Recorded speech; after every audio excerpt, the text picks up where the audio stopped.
자, 우리 이번에는 상권 분석 한번 보도록 할게요. 이 과목인데, 자, 여러분들 상권 분석은요, 요즘에 들어갔고 상당히 좀 말도 안 되는 내용들도 있고요, 가끔씩은. 또는 너무 쉽게 나올 수도 있어요. 그러니까 지문을 봤을 때 가장 먼저, 아, 이거다라고 느껴지는 지문이 있으면 그게 거의 정답이라고 보시면 될 정도로 이제 점수를 많이 받을 수 있으니까 한번 우리가 그렇게 한번 보도록 할게요. 자, 26번 보면 좋은 여건의 입지라고 했어요. 자, 여건이 좋다라고 얘기를 하고 있는데, 그럼 아무런 우리 개념 없이 한번 볼게요. 자, 지형상 고지대보다는 낮은 저지대 중심지. 그리고 출근길 방향보다는 퇴근길 방향이 좋은 곳. 자, 그리고 상대적으로 권리금이 낮거나 없는 곳. 자, 좋은 여건 입지라고 볼 수가 있나요? 3번이? 자, 권리금이 낮거나 없다라는 건 뭐예요? 자, 뭔가 우리가 세를 들어갈 때 좋을 수가 없는 거예요. 아예 없다는 건 뭐예요? 뭔가 하자가 많았기 때문에 그럴 수 있다는 거예요. 역으로 보면 그럴 수 있잖아요. 그렇죠? 그래서 가장 보기가 어려운 건 3번입니다. 아예 없거나 지문에서 아예 뭐가 없거나 아예 낮거나 이런 부분도 조심하세요. 이런 것들이 거의 정답이 나올 확률이 높습니다. 그리고 어느 정도는 있어야 되는 게 많습니다. 근데 여기서는 아예 없거나를 전제를 했기 때문에 정답은 3번이 되겠습니다. 자, 27번. 자, 원칙을 대해서 묻는 건데 볼게요. 눈앞에 보여도 간선도를 건너거나 개울을 횡단한다. 자, 하지 않으려는 경향을 보인다라고 했는데, 자, 가장 옳은 원칙이라고 했어요. 자, 이거 같은 경우는 사람들 보면 원래 이게 뭔가 위험으로부터 보호받고 싶고 내가 뭔가 잘못 선택하고 싶지 않아 하는 느낌들을 많이 받거든요. 그렇죠? 자, 근데 3번 보면요. 위험하거나 잘 모르는 길을 지나지 않으려는 어떤 안전을 추구한다라고 했어요. 근데 지문에서 보면은 눈앞에 보여도 간선도로를 건너거나 개울을 횡단할 때 점포에는 접근하지 않으려고 그래요. 왜? 무언가 잘못해서 내가 사고 날 수 있어요. 물에 빠질 수도 있어요. 그러니까 뭔가 내 신체를 안전하고자 하는 욕구. 그렇죠? 우리 매슬로의 욕구 같은 거 있죠? 안전 욕구처럼. 자, 그렇게 하려는 경향이 강한 거예요. 그래서 여기를 가장 표현을 잘해주는 게 바로 3번. 리스크를 줄이거나 모르는 길을 가지 않으려는 안전 추구의 원칙이다. 라고 여러분들은 선택을 하시면 되겠습니다. 자, 그 다음 보면요. 점포 입지와 관련된 내용 중 옳지 않은 것. 자, 점포 입지에 대한 기본 개념 묻는 건 많이 나옵니다. 반드시 기억을 하는데, 자, 보면은 2번을 볼게요. 다른 조건이 모두 같다면 구매 빈도가 높은 업종일수록 더 큰 상권이 필요하다라고 되어 있습니다. 자, 상권이라는 건 우리 지리적 범위를 얘기하는 거예요. 지리적 범위. 자, 그런데 어떠한 얘네들이 보면은 밀집되어있는 것, 만약 조건이 같다고 했어요. 그럼 다른 건 생각 안 합니다. 근데 구매 빈도가 높다. 그럼 사람들이 많이 와서 구매하는 거야. 근데 상권이 커지면 커질수록 어떻게 돼요? 점점 공간은 커져. 하지만 그만큼 빈 여백들이 많이 남는 거예요. 오히려 구매 빈도가 높은 업종일수록 시장이 되게 조밀해요. 조밀하게 몰려있어요. 상권이 되게 꽉꽉 몰려있어요. 예를 들면 여러분들 우리 서울의 명동이나 또는 종로나 보면 어때요? 되게 밀집되어 있습니다. 자, 만약에 뭐 시골처럼 널널하게 돼 있으면 자, 이건 아니죠. 그리고 조밀조밀하게 모여있다는 건 뭐예요? 사람들이 또 바로바로 옆에 시너지 효과를 일으킬 수가 있다는 거예요. 그래서 여기에 이런 말에 속으면 안 된다는 겁니다. 그 답은 2번이 됩니다. 기억하세요. 구매 빈도가 높을수록 그 상권에 대한 범위는 상당히 작아지는 게 맞습니다. 정답은 2번이 되겠습니다. 자, 다음 보면은, 자, 중심지 이론과 관련 깊은 사람. 자, 이거는 뭐 여러분들 모르는 사람이 아마 없을 겁니다. 우리 이건 지리 시간에도 나왔던 거예요. 중학교 때도. 자, 그냥 다른 거 다 몰라도 앞에 건 몰라. 계층성은 몰라. 근데 하지만 중심지 이론 누구예요? 크리스탈러예요. 자, 그렇죠.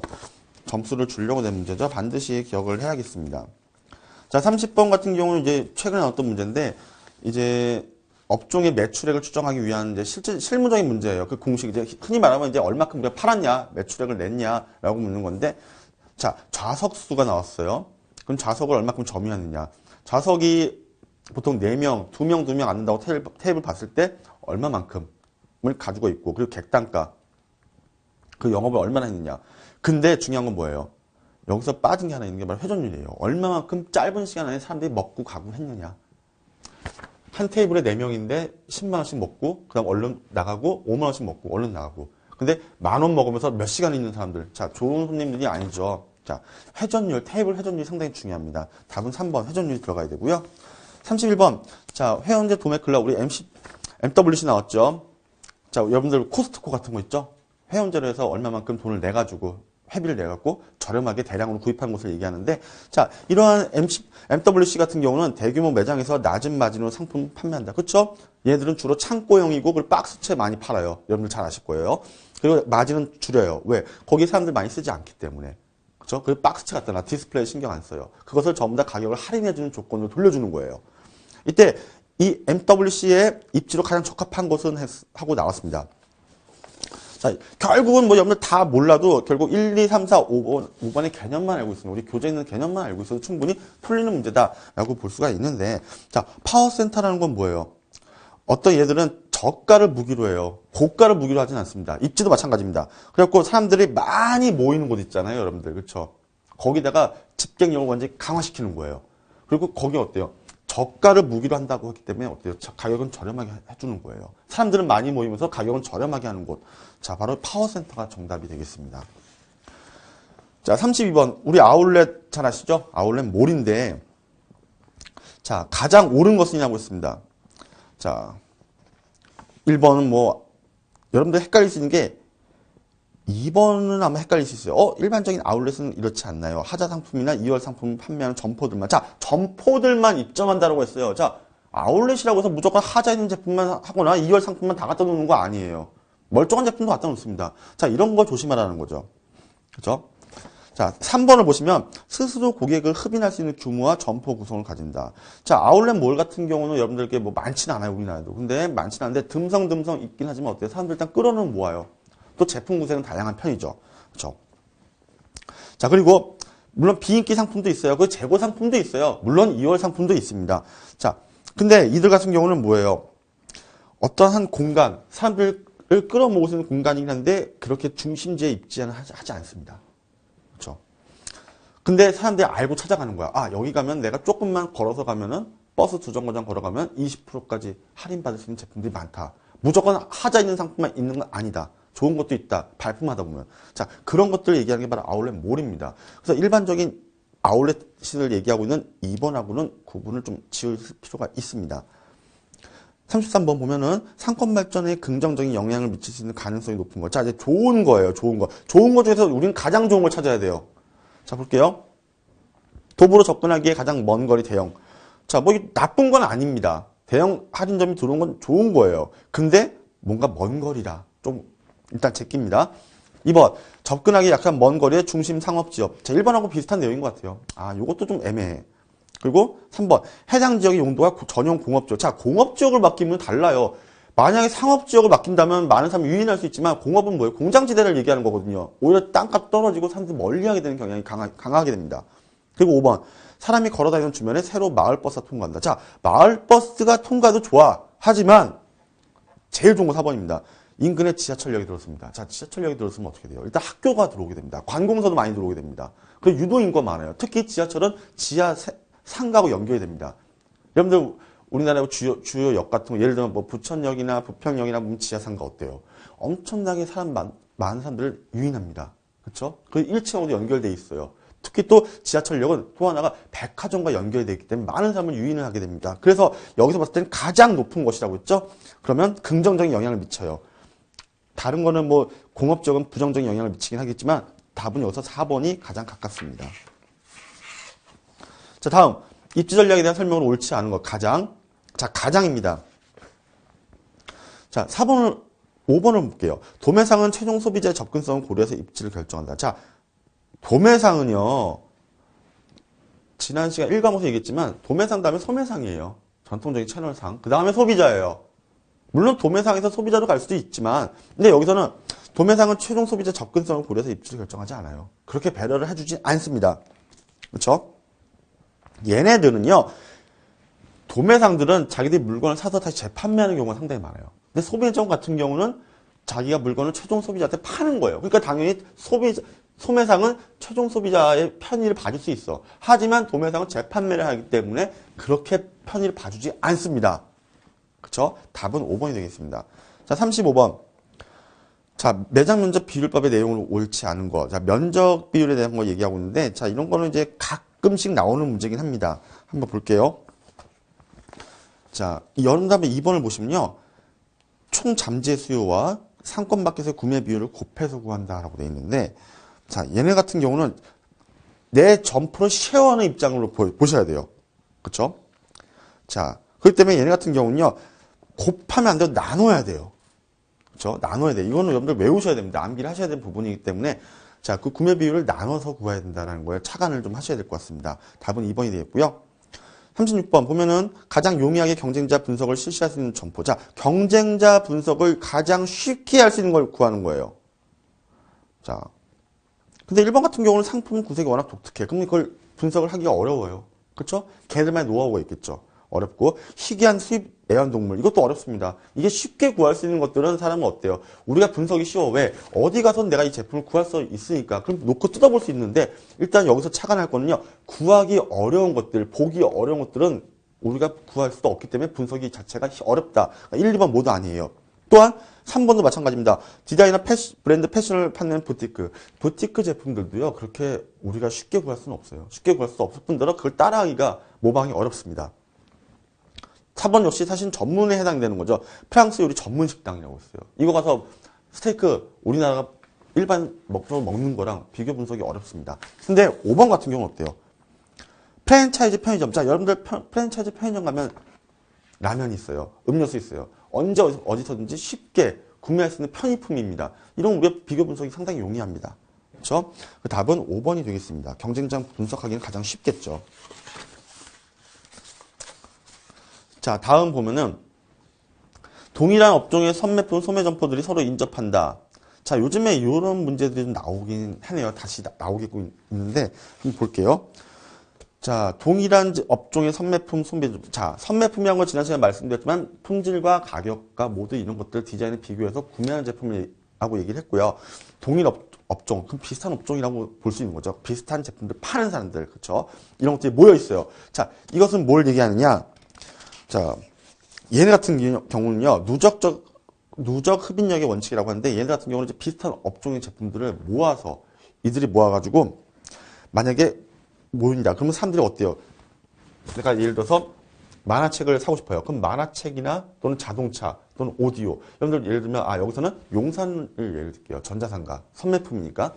컴퓨터 여러분들 아마 사러 가려면 많이들 조립할 때 가실 거예요. 그럼 가면 여러분들 어때요? 그냥 사는 게 아니죠? 내가 조립을 할 거기 때문에 뭐 하드나 소프트웨어나 이런 것들, 뭐 모니터 이걸 다 여러분들 적어갈 겁니다. 해서 가격과 품질과 디자인을 비교해서 구매할 거예요. 자, 선매품이죠. 자, 이럴 때 우리 같은 경우 만약에 동네에 컴퓨터 가게 하나 있는 거랑 용산에 이렇게 막 수십 개 있어요. 그러면 어때요? 사람들 심리가 조금 더 멀리 가더라도 내가 원하는 제품이 있을지 모르죠. 그럼 내가 거기 가서 견적을 내갖고 비교 구매하는 거야. 발품에서 진짜 내 마음대로 드는 거 사는 거야. 이렇게 몰려있다 보면 어떻게 돼요? 아무래도 사람이 더 많이 가게 되는 거예요. 그래서 일반 가게, 우리 동네에 있는 컴퓨터 가게 하나 있는 것보다는 어때요? 용산이나 이런 데서 몰려있는 데 가면 사람들이 멀리서도 오는다는 거죠. 그렇죠? 또는 전자제품 전문점, 뭐 하이마트 같은 경우 어때요? 사람들이 많이 가는 거예요. 동네 가게 대점 있는 거 하나보다는. 그렇죠? 그래서 누적적 흡인력은 이게 오히려 사람들 더 많이 끌어모은다라고 말을 하는 이론입니다. 그 답은 3번이고요. 자, 38번을 보면요. 경쟁 상황을 분석할 때 경쟁의 다양한 측면을 다뤄야 된다라고 되어 있는데 대도시의 상권을 도심, 부도심, 지역 중심, 지구 중심 이렇게 나눈다. 자, 복잡하게 나누고 있습니다. 자, 근데 여기서 중요한 거는 수준별, 수준 간 경쟁의 영향을 함께 한다고 얘기하고 있어요. 자, 수준이라고 얘기했어요. 수준. 자, 그럼 뭔가 상중하로 나눈다는 느낌이 여러분들 받으실 수 있어요. 자, 그러면 4번 아니고 3번 아니고 5번도 아니에요. 그럼 1, 2번 중에 하나가 되는데 자, 1번 같은 경우 안 되는 게 얘는 그냥 업태내라고 했어요. 업태에만 한정을 하고 있는 거예요. 근데 2번 같은 경우는 문제에 있는 종속적인 내용과 비슷하죠. 위계별이라고 했어요. 위계도 역시 뭐예요? 상중하로 나눠지는 거예요. 그렇죠? 어차피 경쟁 구조를 분석한 건 똑같다. 근데 이제 답을 골라내는 과정에서는 수준별, 수준 간, 위, 아래 가장 상위 랭킹들, 그 다음 중위, 하위 나누죠. 근데 2번 같은 경우 위계, 상중하로 나누기 때문에 역시 정답은 여기에 가장 부합합니다. 2번을 우리가 골라낼 수가 있고요. 39번, 구매력 지수를 얘기하고 있습니다. 자, 일반적으로 사용되는 표준 공식에서 가장 높은 가중치를 부여받는다라고 했어요. 자, 일반적으로 사용한다고 했는데, 자, 일반적인 건 뭐예요? 우리가 가장 누구라도 이걸 선택할 수 있다라고 볼 수 있는데, 자, 인구 관련 나오고요. 소득 나오고, 소매 매출자, 그 소매점 면적. 자, 소매점 면적은 우리가 일반적으로 보기 어렵습니다. 그리고 소매 매출도 하기 어려워요. 그럼 1과 2와 5가 관련이 되는데, 자, 구매력 지수라는 거는 구매력. 사람들한테 우리 제품을 구매할 수 있게끔 만드는 힘을 얘기해요. 그쵸? 자, 그러면 내가 만약에 저렴한 제품을 놨어. 저렴한 제품은 누구나 살 수 있어. 하지만 코틀러가 말한 제품 분류 중에서 편의품은 가능해. 근데 선매품, 전문품 올라갈수록 어때요? 이건 아무나 살 수 있는 게 아니야. 소득하고 관련이 되는 거죠. 그쵸? 소득이 많은 사람은 어때요? 저렴한 것도 살 수 있지만 비싼 것도 다 살 수 있어. 그쵸? 그래서 여기서 여러분들이 봤을 때는 일반적으로 사용되는 표준 공식에서 봤을 때 구매력 지수, 제품을 구매할 수 있게끔 끌어당기는 힘을 봤을 때는 소득 관련한 게 가장 가깝습니다. 인과하고는 상관이 없게 되네요. 그쵸? 경쟁자로 상관이 없게 됩니다. 경쟁자로 하면 구매력이 아니죠. 그쵸? 소비자를 끌어당길 수 있는 것 힘을 얘기하고 있는데 경쟁자는 여기서 관련이 없죠. 그럼 정답은 2번 소득 관련. 소비자의 소득 관련이 있는 거예요. 그래서 잘 버는 사람이면 어때요? 내가 아무리 좋은 제품 진열했지만 사람들이 못 사. 근데 돈 잘 버는 사람은 어때요? 소득이 높은 사람은 산단 말이에요. 그 제품에 대한 힘, 끌어당길, 소비자를 끌어당기는 힘이 있기 때문에. 그 정답은 2번이 되겠습니다. 자, 다음 문제 한번 볼까요? 자, 40번을 보면은 상권 분석을 통해서 분포상황을 본다. 이때 점포에 가까울수록 고객의 밀도가 높다. 자, 점포에 가까울수록 고객의 밀도, 사람들이 많아진다, 촘촘해진다는 걸 얘기할 수 있고요. 점포로부터 멀어질수록 고객의 밀도가 낮아진다는 거예요. 그렇죠? 자, 이것을 설명하는 것.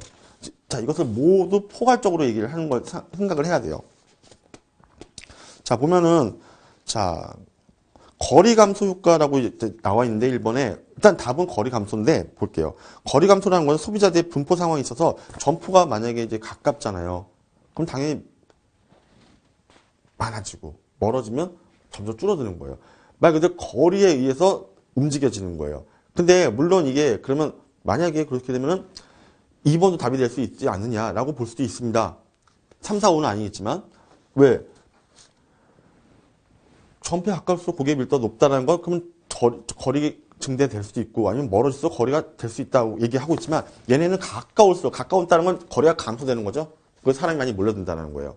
그리고 멀어질수록 고객은 떨어진다는 거예요. 그러니까 감소가 되는 부분들이 양쪽을 다 갖고 있는 거예요. 두 개를 다 얘기하고 있는 거예요. 그래서 2번은 될 수가 없는 겁니다. 만약에 뭐 높다, 낮다 뭐 이렇게 하면 상관이 없는데 지금 여기 같은 경우 가까울수록 고객의 밀도가 높다. 가까울수록. 근데 거리상으로 감소되는 거고 그 거리로부터 멀어진다. 그럼 낮아지는 거예요. 그래서 일단 여기서는 고객이 많아지는 걸 가장 긍정적인 역할로 보는 거죠. 그래서 답은 1번이 되겠습니다. 거리 감소를 얘기하고 있다라고 우리는 볼 수 있고요. 자, 41번 보면은요. 상권 분석에서 기술적 조사 방법인 유추법. 자, 유추법도 가끔씩 나오는 내용입니다. 한번 봐서 진행 상태로 봐서 세 번째에 해당된다라는 걸 보고 있는데 여러분들이 순서로 외우셔야 됩니다. 자, 먼저 한번 써볼게요. 자, 첫 번째는 이제 비교 대상. 비교 대상 유사 점포를 선택한다. 자, 말 그대로 유출하는 거기 때문에 내가 여기 이 시장이나 또는 이 상권에 입점을 하기 위해서는 뭔가 비교할 대상이 필요하죠. 내가 만약 고깃집 한다. 그러면 기존의 고깃집, 이 동네에서 내가 출점하고자 하는 곳에서 고깃집을 하는 사람이 있을 거예요. 그럼 그 사람을 비교를 해야 돼요. 그 사람의 가격, 제품 품질, 또는 인지도, 여기 얼마큼 사람들이 이용하는지, 객단가 얼마나 되는지 다 비교를 해야 됩니다. 가장 그게 첫 번째입니다. 유출을 하는 거잖아요. 그렇죠? 내가 스스로. 자, 그 다음에 유사 점포에 자, 상권 범위를 결정한다. 자, 상권 범위라는 건 여러분들 그 교재 보면 아시겠지만 저거예요. 1차 상권, 2차 상권, 3차 상권이라고 얘기를 합니다. 자, 1차 상권은 반경으로 해서 500m 안에 고객들이 밀집해 있는 거예요. 그렇죠? 가장 고객을 많이 끌어당기는 공간의 범위죠. 그 다음에 2차 상권은 뭐예요? 1차 상권을 제외한 반경 1000m, 1km 안에 위치해 있는 두 번째로 고객들이 이제 오는 거예요. 그러니까 1차 상권 같은 경우는 약간 이론마다 차이는 있는데 1차 상권은 7, 80% 고객들이 찾아옵니다. 그 2차 상권은 이걸 제외한 나머지들이 들어갈 텐데 한 10에서 20% 정도. 그 3차 상권은 다른 말로 한계 상권이라고 얘기를 하는데 얘들은 5에서 10%예요. 그래서 내가 출점하고자 하는 곳에서 고객들이 방문할 때 1차 상권이 가장 나한테는 최고의 고객들이에요. 제일 많이 우리 가게에서 반경 500m 안에서 올 수 있는 사람들. 그리고 이 사람들은 그 외에 조금 벗어난 1000m에서 올 수 있는 사람들. 그리고 이들은요, 우리가 봤을 때 아예 손님도 아니야. 쉽게 말하면 뜨내기예요. 올 수 있고 안 올 수 있는 거예요. 너무 멀어. 1km 이상 나가는 사람들이에요.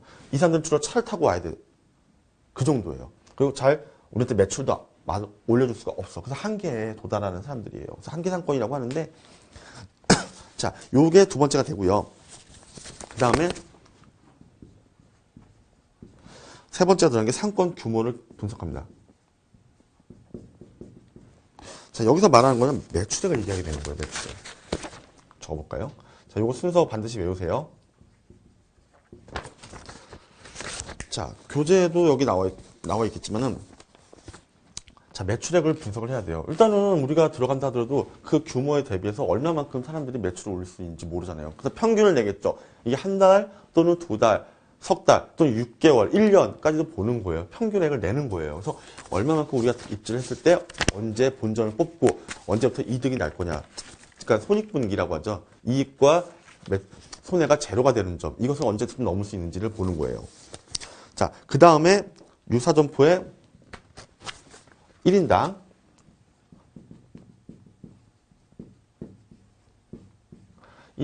뭐예요? 매출액을 산정하는 거예요. 자, 과연 우리가 들어가고자 하는 출점하고자 하는 곳에서 그 손님 한 명 한 명한테 얼마큼 매출을 올리느냐 그걸 얘기하고 있는 거죠. 자, 그것이 됐을 때 마지막에 어떻게 한다? 대상 점포의 전체 매출액을 봅니다. 이제 객단가도 보고 1인당 다 봤을 때 이제 전체적으로 매출이 얼마큼 나느냐. 물론 얘도 총 매출액을 얘기하는 겁니다. 뭐 인건비, 잡비 다 빼기 전이에요. 그러니까 세금 전, 세전을 얘기하고 있습니다. 자, 이렇게 진행이 되고 있고요. 우리가 문제에서 봤을 때는 이렇게 되면 3번 출점 예상 상권을 소규모 지역으로 구분한다 하는 게 바로 이 부분에 해당이 되는 내용입니다. 정답은 3번이 되겠고요. 자, 42번 보면요.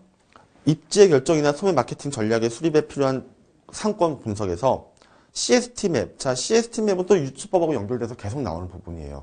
요즘에 좀 다시 나오기 시작하는데 한번 볼게요. 여기하고 관련이 없는 걸 묻고 있네요. 자, 근데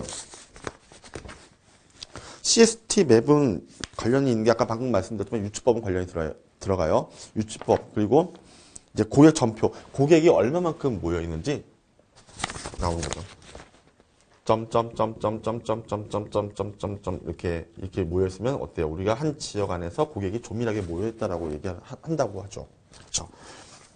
그리고 고객의 특성을 조사한다. 자, 당연히 얘들은 이 C가 바로 여기 문제 나왔지만 커스터머예요. 그 스포팅 장소예요. 여기서 말하는 장소예요. 고객들이 어디에 얼마큼 몰려 있냐? 그러면 고객이 주가 된다는 거죠. 메인은. 그래서 어떻게 본다? 고객 점표도 맞는 거예요. 그래서 고객 특성을 조사해야 된다. 당연히 우리는 커스터머이기 때문에 고객을 위한 걸로 가야 돼요. 맞는 얘기죠. 그 상권을 잠식을 파악한다. 근데 가장 여기서 말이 안 되는 게 1번입니다. 점포의 물리적 조건. 자, 점포의 물론 물리적 조건은 중요합니다. 내가 사업을 하거나 하기 위해서. 하지만 여기서는 지금 CST 맵을 쓰는 거잖아요.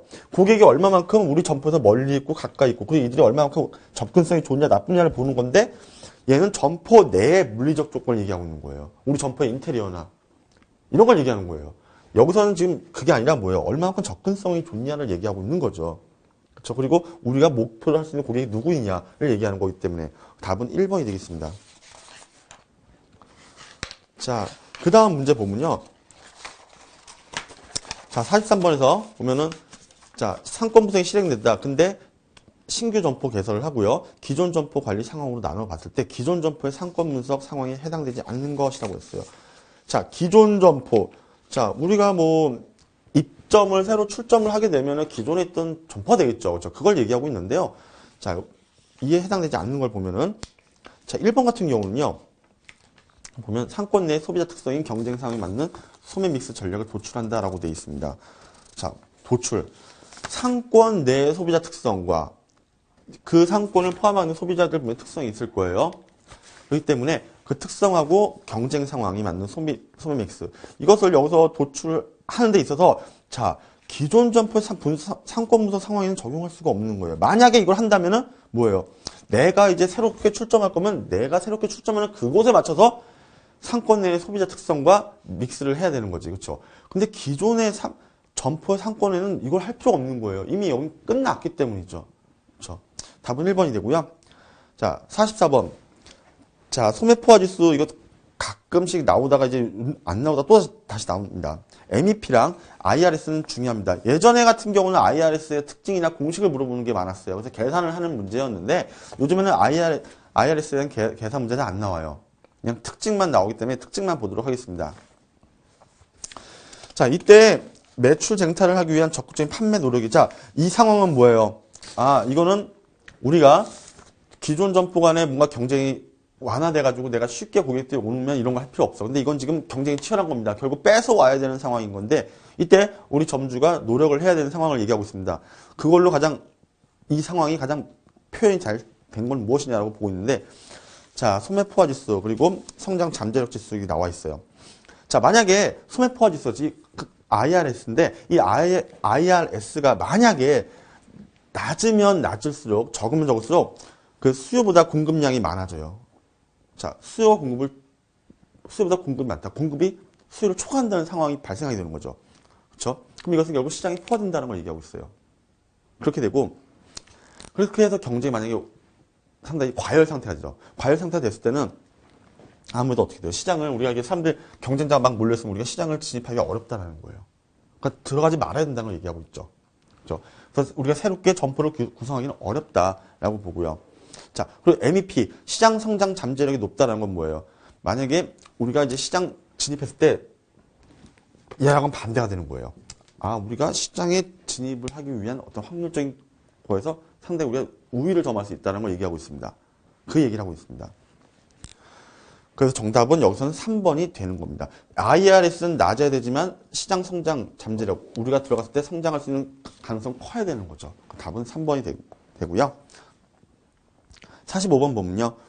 자, 자가용차를 소유한 소비자의 증가 추세가 상권에 미치는 영향을 설명한 내용으로 옳지 않은 것. 자, 옳지 않은 것인데, 자, 3번 한번 볼까요? 소비자의 지리적 이동거리가 확대된다. 자, 그럼 움직임이 많아진다는 얘기죠. 오랫동안 간다는 얘기고요. 그 이동 속도가 빨라지는 동시에 소비자가 감당하는 물류 기능은 감소한다라고 되어 있습니다. 자, 이건 말이 안 되죠. 거리가 멀어져. 우리가 물건을 구매하고 집까지 가는데 거리가 멀어져. 멀어질수록 어떻게 돼요? 일단 대량으로 물건을 가져가야 되는 겁니다. 그쵸? 그러면 우리가 수송을 하는 거잖아. 내가 여기서 물건을 띄어가는데 우리 집에서 여기까지 10km야. 또는 15km야. 점점 멀어질수록 어떻게 돼요? 내가 우리가 자주 못 오니까 차에다가 많은 물건을 사가지고 가져가야 돼. 근데 그 운전은 내가 해. 수송은 내가 그 기능을 담당하게 되는 거잖아요. 소비자가. 그쵸? 근데 여기서 뭐야? 소비자가 감당하는 물류 기능을 감소한다. 자, 수송도 물류 기능에 들어갑니다. 근데 물류 기능이 감소하는 게 아니라 물류 기능이 증가하게 되는 거죠. 그렇죠? 그래서 답은 3번이 되겠습니다.